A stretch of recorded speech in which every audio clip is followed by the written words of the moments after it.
buenos días, queridos hermanos y hermanas en Cristo Jesús. Un domingo para pedir el Espíritu Santo, que Él nos asista y nos ilumine, que nos dé la gracia de comprender en el corazón lo que nos quiere decir Dios en su palabra. Paz y bien. Hoy la Madre Iglesia nos regala 3 hermosas lecturas que de alguna manera me recuerda a mi abuela, cuando antes de coser en la máquina solía hilvanar las prendas. Para los niños tal vez estoy hablando de la prehistoria, pero los grandes saben bien a qué me refiero. Las 3 lecturas de hoy están hilvanadas. En un lenguaje más juvenil sería: las 3 lecturas están interconectadas. El punto de convergencia es el fracaso. El profeta Ezequiel, en la primera lectura, se dirige a un pueblo de rebeldes y testarudos que tienen el corazón más duro que una piedra, que no le obedecen cuando el profeta habla en nombre de Dios. En la segunda lectura también Pablo siente en su cuerpo un misterioso mal y no puede vencerlo, fracasa. Y Jesús en el Evangelio, Él mismo, que ya saben ustedes que curaba y hacía milagros en su propio pueblo, en Nazaret, era como si no fuera nadie. Un fracaso total.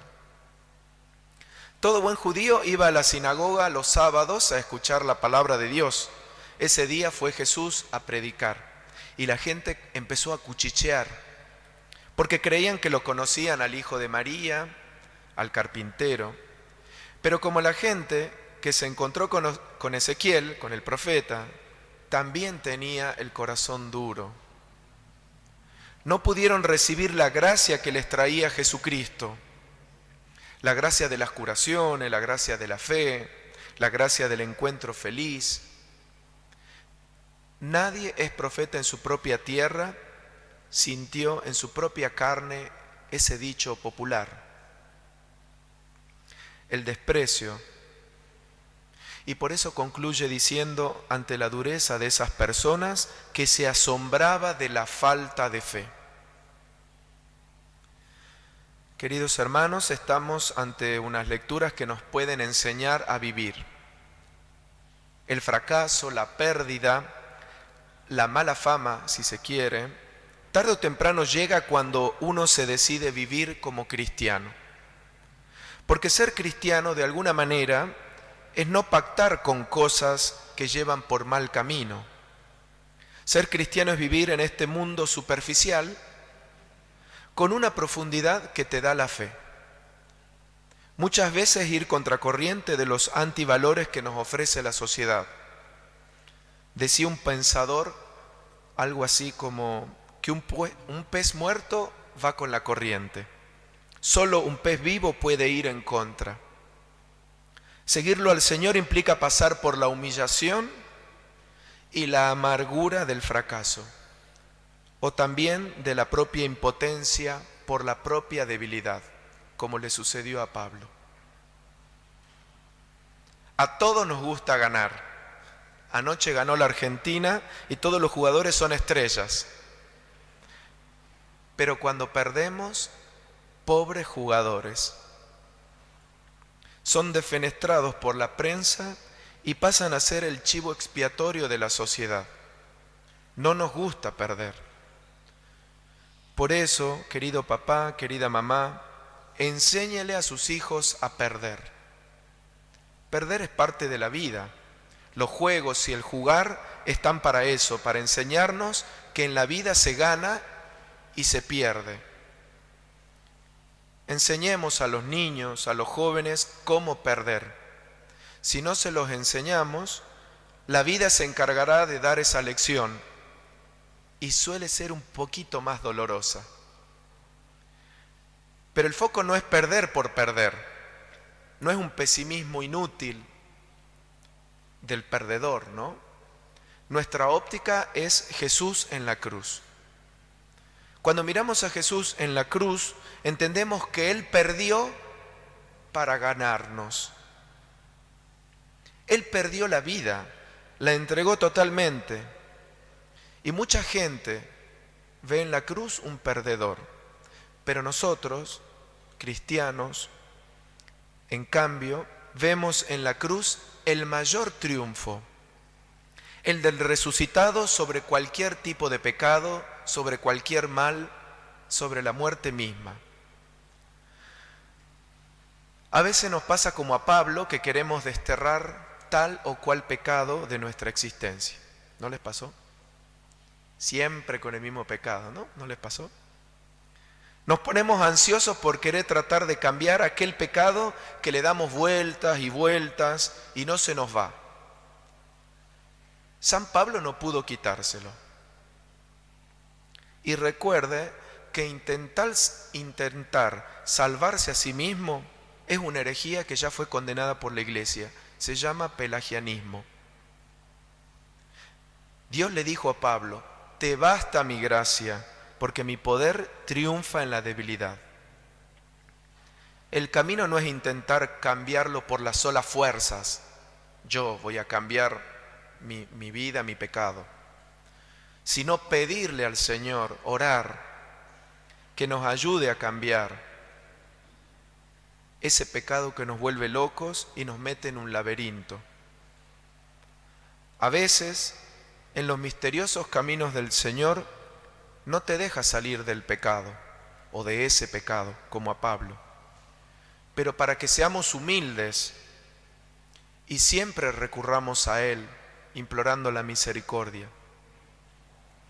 Porque tal vez, si fuera por ese pecado que nos faltara para ser felices o algo así, ahí nos volvemos dioses y automáticamente nos volvemos orgullosos y nos pensamos superiores a los demás. Nuestros pecados nos bajan el copete y nos hacen dos cosas: solidarizarnos con los demás sabiendo que no somos mayores ni menores, ni mejores que nadie, y también nos hace más humildes. Bueno, mi intención no es hacer una apología del pecado, pero muchas veces he visto que nos paramos en el pecado y no en la maravillosa gracia de Dios que nos eleva. La gente del pueblo de Nazaret, digamos los amigos del barrio de Jesús, no pudieron descubrir en su normalidad al Mesías. Dice la palabra que él se asombraba de la falta de fe. Cuando a uno le falta la fe, empieza a tener el corazón duro, comienza a descreer, y así nos tienta el diablo. Nos hace descreer de Dios en primer lugar. Luego perdemos la confianza en la familia, en aquellos que nos dicen que estamos yendo por mal camino. Empezamos a desconfiar de esas personas. Y nos enajenamos, nos desconocemos a nosotros mismos. Volvamos, queridos hermanos, a la fe en Dios. La fe de los santos, la fe de nuestros padres y de nuestros abuelos, es la fe de la Iglesia. La fe corrige los errores y los excesos y defectos que se nos pegan como las pelusas. La fe es darle a Dios la autoridad de que obre su voluntad. La fe es poder atravesar esta historia para ver el hilo de oro que teje y cose todo lo que vemos con lo que no vemos. La fe nos abre a la alegría de vivir a pesar de la muerte que también sufrimos. La fe nos da paso a la esperanza de que todo va hacia el amor. La fe te muestra que no eres una basura por pecar, sino todo un digno hijo de un Rey misericordioso que te va a perdonar. La fe te recuerda que no todo está perdido, que siempre hay salida y Dios tiene millones de soluciones para sus problemas. La fe te permitirá atravesar las humillaciones y menosprecios de la gente los cuchicheos por ser cristiano. Y no te quedarás anclado allí, sino que podrás navegar con el viento del Espíritu Santo en aguas profundas y podrás ver el hermoso paisaje de haber regalado con el propio testimonio de vida la verdadera vida de Jesucristo resucitado. Que María nos enseñe a vivir en fe, superando con amor los fracasos de todos los días. Amén.